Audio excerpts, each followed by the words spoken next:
Hello friends, नमस्कार and welcome to my channel. दोस्तों, आज के इस वीडियो में हम बात करेंगे एलआईसी का निवेश प्लस प्लान टेबल नंबर 849, जो कि एफडी से काफ़ी बेहतर प्लान है। एलआईसी का निवेश प्लस प्लान, निवेश के साथ साथ यहाँ बीमा और एलआईसी का भरोसा आसानी से मिल जाता है। दोस्तों, आप जानते हैं एलआईसी एक भारत सरकार की कंपनी है। यहाँ पर आपका जो निवेश है बहुत ही सिक्योर है। एलआईसी का हो साथ तो फिक्र की छोड़ो बात। इस प्लान में, इस वीडियो में मैं आपको समझाऊंगा कि ये प्लान किस प्रकार दूसरे प्लान किसी भी एफडी से ना सिर्फ बेहतर है बल्कि 10 गुना बेहतर है। तो वीडियो को लास्ट तक जरूर देखें।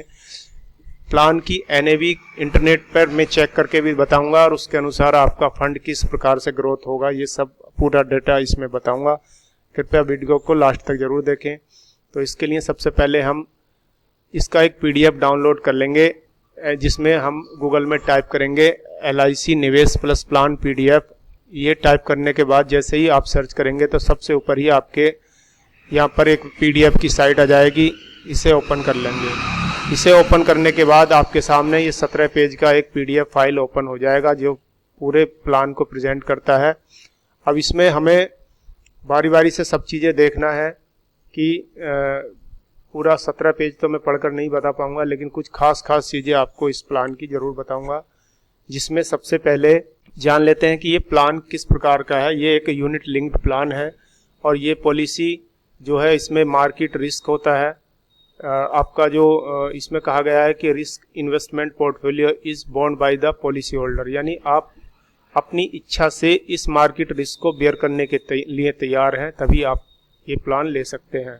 दोस्तों, इस प्लान का एक और फीचर है कि एलआईसी आपको कुछ समय अंतराल के बाद कुछ गारंटीड एडिशंस देती है, यानी आपकी फंड में बढ़ोतरी करती है। जैसे कि 6 साल बाद 3% की बढ़ोतरी देती है और 10 साल बाद 4% की, 15 पर 5% की और 20 साल बाद 6% की, 25 साल बाद 7% की बढ़ोतरी देती है। और ये बढ़ोतरी का जो भी पैसा मिलता है, इस पैसे से भी आपके फंड में यूनिट बढ़ा दी जाती है। उस फंड से यूनिट उस करंट रेट में बाई करके आपके फंड में ऐड कर दी जाती हैं।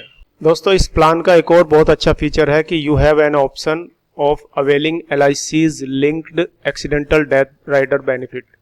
तो इस प्लान के साथ आप एक और एडिशंस बेनिफिट ले सकते हैं, जिसमें आपकी जो इंश्योरेंस कवर डबल हो जाता है, जिसे कहते हैं एक्सीडेंटल डेथ बेनिफिट। इस प्लान में दोस्तों एलआईसी पार्शियल विड्रॉवल की कुछ सुविधा देती है, लेकिन उसके साथ में कुछ कंडीशंस भी हैं कि you can partially withdraw the units at any time after the 5th policy anniversary, यानी 5 साल के बाद आप कभी भी अपना जो फंड में जो भी यूनिट है अपना पैसे में कन्वर्ट करके विड्रॉ कर सकते हैं। लेकिन उसकी कंडीशन है कि इन केस ऑफ माइनर, अगर ये पॉलिसी किसी माइनर को दी गई है तो partial withdrawal shall be allowed only after life assured is aged 18 years और अबव, यानी जब उस माइनर की एज 18 साल या उससे अधिक हो जाएगी तभी आप इसको पार्शली विड्रॉ कर सकते हैं।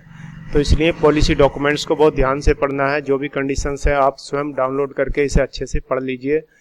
उसके बाद कुछ पार्शियल विड्रॉ की कंडीशंस यहाँ भी दी हुई हैं कि 6 से 10 साल के बीच में 15% तक ही विड्रॉ कर सकते हैं, 11 से 15 के बीच में 20%, 16 से 20 में 25% और 21 से 25 वर्ष के बीच में आप 30% तक ही विड्रॉ कर सकते हैं। The above partial withdrawal shall be allowed subject to minimum balance equal to the single premium paid, यानी सिंगल प्रीमियम पेड के बराबर अगर मिनिमम बैलेंस होगा तभी आपका ये विड्रॉल किया जा सकता है।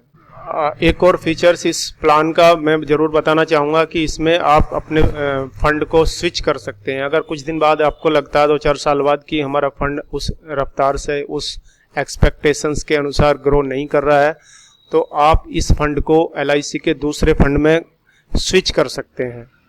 इसमें आपको कुछ जो चार्जेस होंगे वो एप्लीकेबल होंगे। उसके बाद आप एक फंड से दूसरे फंड में जा सकते फंड को। अब बात कर लेते हैं बेसिक सम अस्योर्ड की क्या क्या ऑप्शन है। इसमें दोस्तों दो प्रकार का सम अस्योर्ड आपको मिलेगा। एक तो जो सिंगल प्रीमियम का 1.25% मिलेगा, 1.25 टाइम्स, परसेंट नहीं टाइम्स मिलेगा, और दूसरा है 10 टाइम्स। तो इसमें जान लेते हैं कि एलिजिबिलिटी कंडीशंस क्या हैं इसके लिए। तो मिनिमम एज एंट्री एज है इसकी 90 डेज, यानी किसी बच्चे को जिसकी उम्र 3 महीना हो चुकी है, 90 डेज हो चुकी है, उसको हम प्लान ऑप्शन 1 एंड 2 के अनुसार, ये जो ऑप्शन बताए थे 1 एंड 2 के अनुसार प्लान हम दे सकते हैं। मैक्सिमम एज ऑफ एंट्री है 70 ईयर 70 साल। और इसमें दूसरा है 35 ईयर्स, अगर ऑप्शन 2 चुनते हैं तो उसमें 35 ईयर्स ही मैक्सिमम एज होगी। तो मिनिमम मैच्योरिटी एज क्या होगी, अगर किसी माइनर को प्लान हम देते हैं तो मिनिमम एज उसकी 18 साल होने के बाद ही ये पॉलिसी मैच्योर मानी जाएगी। और मैक्सिमम मैच्योरिटी एज 85 है। अगर 18 साल से अधिक उम्र के किसी व्यक्ति को हम ये पॉलिसी देते हैं तो 85 ईयर्स तक वो उसको होल्ड कर सकते हैं। अब बात कर लेते हैं date of commencement of risk.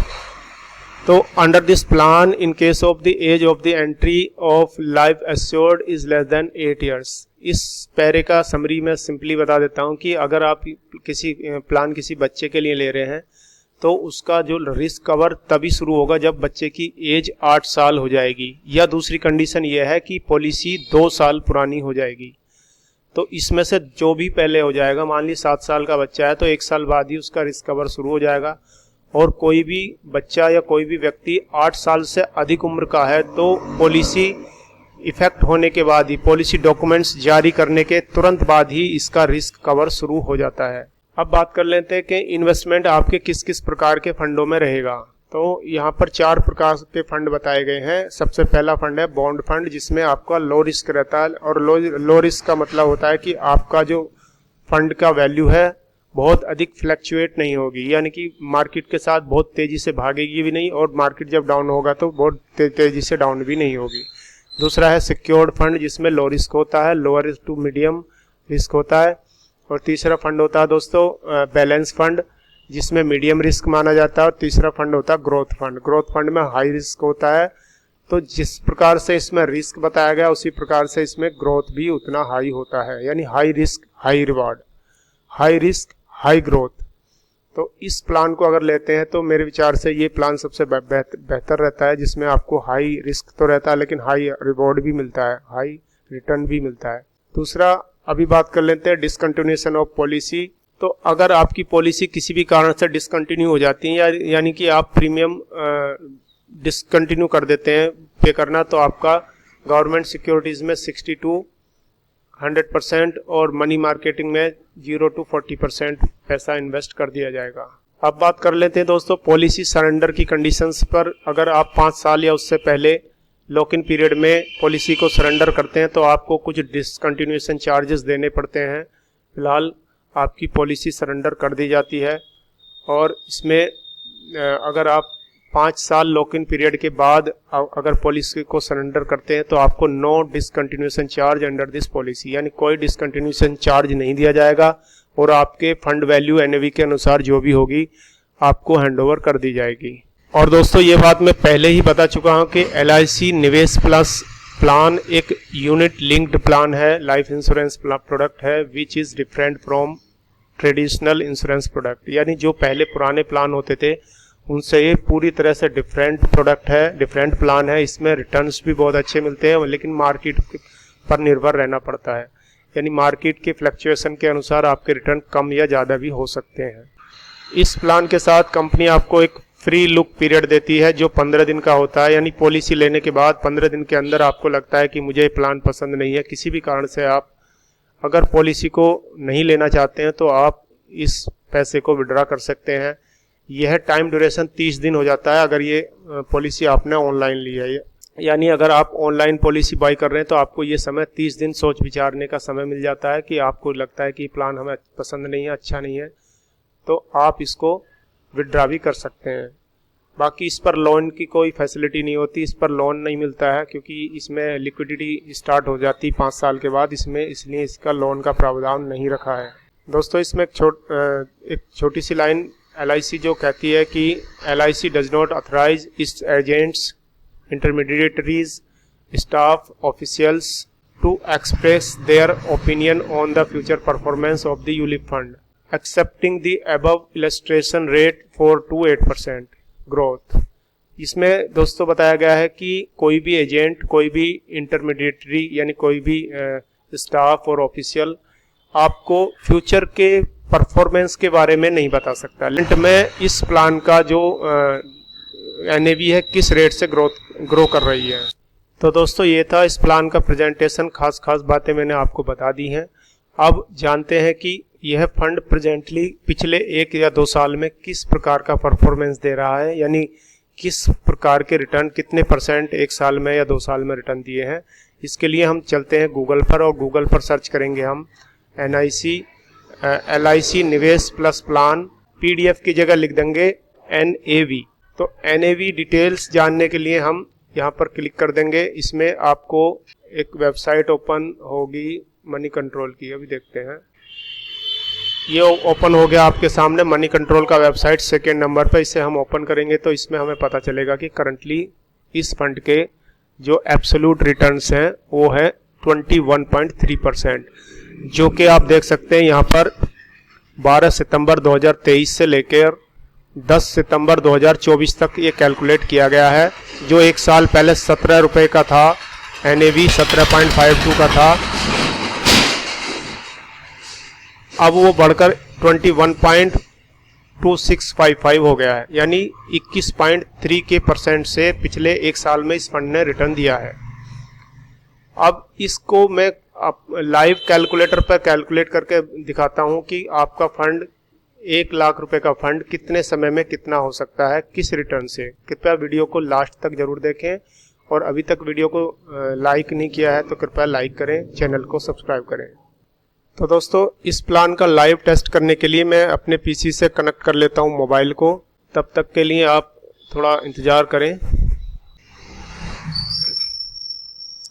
तो दोस्तों ये मैंने अपना मोबाइल PC से कनेक्ट कर लिया है और इसमें हम एक कैलकुलेटर का इस्तेमाल करेंगे जिसमें 2nd ऑप्शन है कंपाउंडिंग इंटरेस्ट का। कंपाउंड इंटरेस्ट हम चेक करेंगे यहाँ पर। मान लीजिए आपने 1 लाख रुपया इस प्लान में इन्वेस्ट किया और आपको मंथली कंट्रीब्यूशन कुछ नहीं देना है, बस 1 टाइम, इसलिए यहाँ पर हम 0 ही रखेंगे। और दूसरा है कि इंटरेस्ट रेट जो मैंने अभी चेक किया था मनी कंट्रोल की वेबसाइट पर, उसमें दिखा रहा था 21.3 पर ईयर के अनुसार अगर आपको मिलता है और आप ये प्लान 25 साल के लिए ले लेते हैं तो आपके पास ये अमाउंट निकल कर आता है, जिसको आप पढ़ सकते हैं। ये हो गया 1,24,88,778। तो दोस्तों इसमें फ्यूचर में जो आपका फंड है इसी रेट से ग्रोथ करेगा या नहीं करेगा ये कहना मुश्किल है, इसलिए इसमें थोड़ा रिस्क होता है। मान लीजिए कि ये आपका इंटरेस्ट रेट घटकर 20% हो जाता है तो भी आपके पास बहुत अच्छा अमाउंट मिलेगा, यानी 95,39,000। मान लीजिए और भी घट जाता है, इसको हम मान लेते हैं 17%, तब भी आपके पास बहुत अच्छा अमाउंट 50 लाख अमाउंट 25 सालों में इकट्ठा हो जाता है, जो किसी भी FD से बहुत नहीं बहुत बेहतर है। क्योंकि दोस्तों अगर मान लीजिए आप FD करते हैं तो आपको यहाँ पर 7% ही रिटर्न मिल पाता है, तो 7% के हिसाब से 25 सालों में आपको मिलेगा मात्र 5,42,743। कहाँ 5,42,000 और कहाँ मात्र 15% के हिसाब से। अगर 15% भी रिटर्न में 21.3% पिछले 1 साल से जो दे रहा है, अगर मान लीजिए इसी रफ्तार से फंड आपका ग्रो करता रहा अगले 25 सालों तक, तो आप कैलकुलेट कर सकते हैं बहुत ही सुंदर शानदार रिटर्न जो किसी भी FD में आपको नहीं मिलेंगे। तो दोस्तों आज के वीडियो में इतना ही। आशा करता हूँ ये वीडियो आपको पसंद आया होगा। अगर पसंद आया तो वीडियो को लाइक जरूर करें, शेयर करें। चैनल पर पहली बार विजिट किया तो चैनल को सब्सक्राइब करें। धन्यवाद। Thanks for watching.